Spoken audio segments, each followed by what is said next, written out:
Hello, જય માતાજી, જય શ્રી કૃષ્ણ। આજની વાર્તા શરૂ કરી પહેલાં વિડીયો ગમે તો લાઇક અને શેર કરી દેજો। ચેનલ ઉપર જો તમે નવા હોય તો ચેનલને સબસ્ક્રાઈબ કરી દેજો। તો ચલો શરૂ કરીએ આજની વાર્તા। અંધશ્રદ્ધા અને બાવાઓની જાળમાં ફસાઈ એક સુશિક્ષિત મહિલા। શહેરના અગ્રણી ન્યૂઝપેપરમાં હેડલાઇન વાંચીને આશુતોષના ચહેરાની રેખા તંગ થઈ ગઈ। સામે બેઠેલી પત્ની હેમાદ્રીને સંબોધતા એણે કહ્યું, આ દેશની સ્ત્રીઓ જ્યાં સુધી જાગૃત નહીં થાય ત્યાં સુધી અહીંના લોકોનું ભાવિ ખતરામાં છે। આવા પ્રપંચી પાખંડી ધૂતારાઓના રાજમાં કોઈ સ્ત્રી સલામત નથી કે નથી એમનું કંઈ ભવિષ્ય। કંઈક અસમંજસમાં હોય એમ પગના નખ વડે જમીન ખોતરતી હેમાદ્રીએ નતમસ્તકે આંખો ઢાળીને માત્ર કહ્યું, સારું ચાલ, મારે આજે જલ્દી ઓફિસ જવાનું છે। બહુ મોટો અને અગત્યનો કેસ સુલઝાવાની તૈયારીમાં જ છે। ઝાડ તૈયાર કરી દીધી છે, હવે જોઈએ માછલી ક્યારે ફસાય છે। એકી શ્વાસે વાક્ય પૂર્ણ કરી આશુતોષે હેમાદ્રીના કપાળે ચુંબન કર્યું ને ચાવી હાથમાં રમાડતો પોર્ચમાં પાર્ક કરેલી ગાડી તરફ વળ્યો। આશુતોષ અને હેમાદ્રી સમાજ અને મિત્ર વર્તુળમાં સુંદર, સુશીલ અને સુશિક્ષિત એવું meant for each other couple ગણાતા। લગ્ન જીવનના 10 વર્ષ વીતવા છતાંય જાણે હજી નવયુગલ હોય એમ લાગતું। કોઈ જાતની કંઈ કમી નહોતી, છતાંય હેમાદ્રીની આંખમાં એક અજીબ ઉદાસી જોવા મળતી। ક્યારેક એકલી દરિયા કિનારે કલાકો સુધી બેસી રહેતી, આવતી જતી સમુદ્રની લહેરો પર સવાર થઈને કોઈ બીજી દુનિયામાં વિહરવા નીકળી જતી। ક્યારેક તો હેમાદ્રી ઘરે ન મળતા આશુતોષ એને શોધતો દરિયા કિનારે આવી પહોંચતો। એ એના મનનું દર્દ જાણીને પણ અજાણ બનતો। શક્ય હોય એટલું હેમાદ્રીને ખુશ રાખવા પ્રયત્ન કરતો। ક્યારેક નાનું બાળક બનીને હેમાદ્રીના ખોળામાં બેસી જતો તો ક્યારેક તોફાની બાળક જેમ ધીંગામસ્તી કરતો। હેમાદ્રીને દિલે જાનથી પ્રેમ કરતો આશુતોષ એની તમામ ઉણપને પણ સહજતાથી સ્વીકારી ચૂક્યો હતો।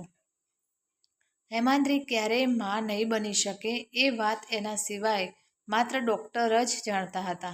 હેમાદ્રીને દુઃખ ન પહોંચે એ માટે એણે ડૉક્ટરને વિશ્વાસમાં લઈ આ વાત હેમાદ્રીથી ખાનગી રાખવા કહ્યું હતું। પોતાની બાલસહજ ક્રીડાઓ દ્વારા થોડી વાર માટે પણ હેમાદ્રીના ચહેરા પર આવતી રોનક આશુતોષ માટે કોઈ જંગ જીત્યાની ખુશીથી કમ નહોતી। એક દિવસ હેમાદ્રી ઘરમાં એકલી હતી ત્યાં ફોનની રિંગ વાગી। હેમાદ્રીએ ફોન ઉપાડ્યો તો સામેથી એક પરિચિત અવાજ સંભળાયો, ઓય હેમુડી, કેમ છે તું? મોજીલા અવાજમાં હેમાદ્રીની સહેલી પિંકી બોલી, ઓય પિંકુડી, તને બહુ વર્ષે ટાઈમ મળ્યો કેમ? તું તો અબ્બાજો પતિ મળ્યો એટલે અમ જેવા ગરીબ માણસોને ક્યાંથી યાદ કરે નહીં? વડે લોગ પિંકીને ચીડવવા હેમાદ્રીએ કટાક્ષમાં હસતા કહ્યું, અરે ના યાર, એવું કશું નથી। તું કંઈ ભૂલવા જેવી વસ્તુ છે કે તને ભૂલી જવાય હે? કહી એ પણ ખડખડાટ હસી પડી।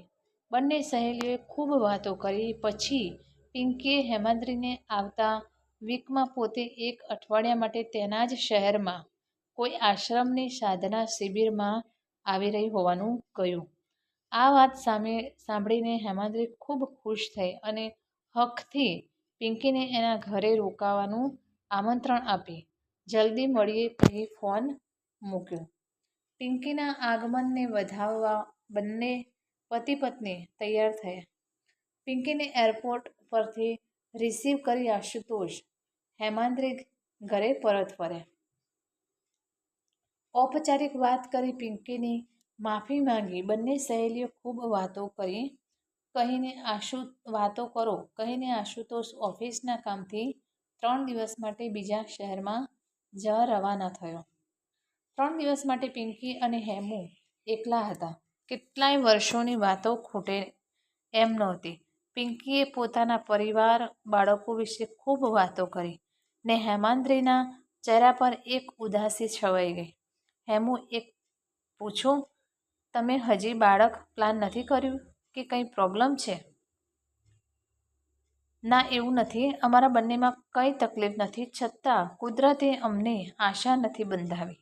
દવા અને દુઆ બધા ઉપાય અજમાવ્યા, છતાંય નિષ્ફળતા મળી. હેમુના ઉદાસીન શબ્દોમાંથી છલકાતા દર્દને પિંકીએ અનુભવ્યું. હેમુ, તું માને તો એક વાત કહું? હા, કહે ને.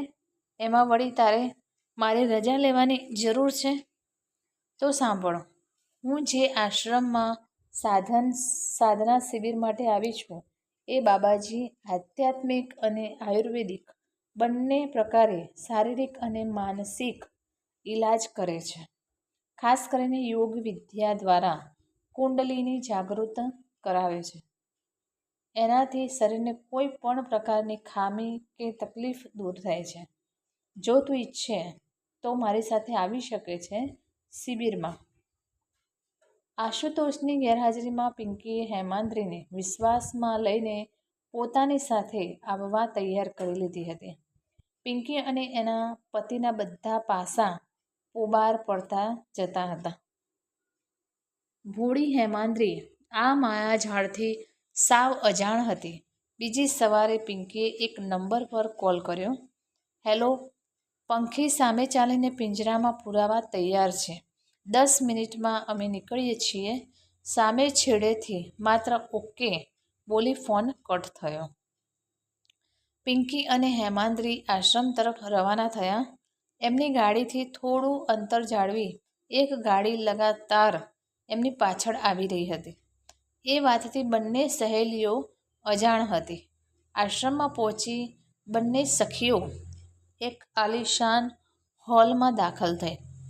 આછી લાઇટવાળો એકદમ વૈભવી ડેકોરેશનથી સજ્જ હોલમાં એકદમ નીરવ શાંતિ હતી. હેમાંદ્રીએ કંઈક અજુગતું લાગ્યું. સાધના શિબિરમાં નહિવત લોકો જ કેમ હાજર? એણે પિંકી સામે પ્રશ્નાર્થ નજરે જોયું. આ ખાસ લોકો માટેની શિબિર છે, જેમાં ગુરુજી સ્વયં માર્ગદર્શન આપશે. પિંકી હેમુની હથેળી દાબી હળવેથી કહ્યું. પિંકી હેમાંદ્રીને ગુરુજી પાસે લઈ ગઈ. એના વિશે થોડી માહિતી આપી ને ગુરુજીએ હૈયા ધારણા આપતા પ્રસાદ લઈને સ્નાન ગ્રહણ કરી ધ્યાનમાં બેસવા કહ્યું. ધૂપ અને સુગંધિત અગરબત્તીની ખુશ્બુથી હેમાંદ્રીને આંખો ઘેરાતી હોય એવું લાગ્યું. થોડી વારમાં તો એ જાણે ઘેરી ઊંઘમાં હોય એમ ધ્યાનમાં મગ્ન થઈ ગઈ. અચાનક કોઈ એને હાથ પકડીને જગાડતું હોય એમ લાગ્યું. એના ચહેરા પર પાણીનો છંટકાવ થયો ને હેમાંદ્રીને તંદ્રા તૂટી. એણે આંખો ખોલી જોયું તો સામે આશુતોષ ઊભો હતો. ચક્કડ વક્કડ નજરે એણે ચારે તરફ નજર કરી તો આશ્રમમાં પોલીસ દેખાઈ. બાજુમાં પિંકી અને એના પતિના હાથમાં હાથ કડી લાગેલી હતી. બાબાજીના સ્થાને એક માણસ બેઠો હતો. લગભગ બાબા જેવી જ કદ કાઠીવાળો માણસ હતો. એના હાથમાં હાથ કડી હતી. પણ એ પહેલાવાળા દાઢી જટાવાળા બાબા નહોતા. તો કોણ હતા એ? હવે હેમાંદ્રીને ખરેખર ચક્કર આવી ગયા. એ આશુતોષને વળગી પડી ને ધ્રુજકે રોવા લાગી. સોરી આશુ, મને માફ કરી દો. તમને કહ્યા વિના હું અહીં આવી. પણ આ બધું શું છે મને કંઈ સમજાતું નથી. પ્લીઝ મને સાચું કહો. આશુતોષે હળવેથી એના ખભે હાથ મૂક્યો ને કહ્યું. તું શાંત થઈ જા. શાંતિથી તને બધું જણાવીશ. તારા સહકાર વિના કશું શક્ય નહોતું. તે કાનૂન અને જનતાની બહુ મોટી સહાય કરી છે. પહેલાં આ લોકોને એમના અસલ ઠેકાણા એટલે કે લોકઅપમાં મૂકી આવીએ. ચાલો લઈ લો. આમને પોલીસ સ્ટેશન, બીજી વાતો ત્યાં નિરાંતે કરીએ. પોલીસ મથકમાં પહોંચ્યા પછી આશુતોષ અને એના ઉપરી અધિકારીઓ હેમાંદ્રીને તેની સાથે બનેલ ઘટના વિશે જણાવ્યું. હેમાંદ્રી અને આશુતોષને બાળક થતું ન હોવાની પરિસ્થિતિનો લાભ ઉઠાવી પિંકીના પતિ અને એના સાગરીતો દ્વારા ષડયંત્ર ઘડાવ્યું હતું. હેમાંદ્રીની સ્ત્રી સહજ શ્રદ્ધા અને વિશ્વાસનો લાભ લઈને એને આશ્રમમાં બોલાવી એના ફોટા અને વિડીયો વાયરલ કરી એના દ્વારા એના પતિ આશુતોષને ફસાવવાનો બહુ મોટો કારસો રચ્યો હતો.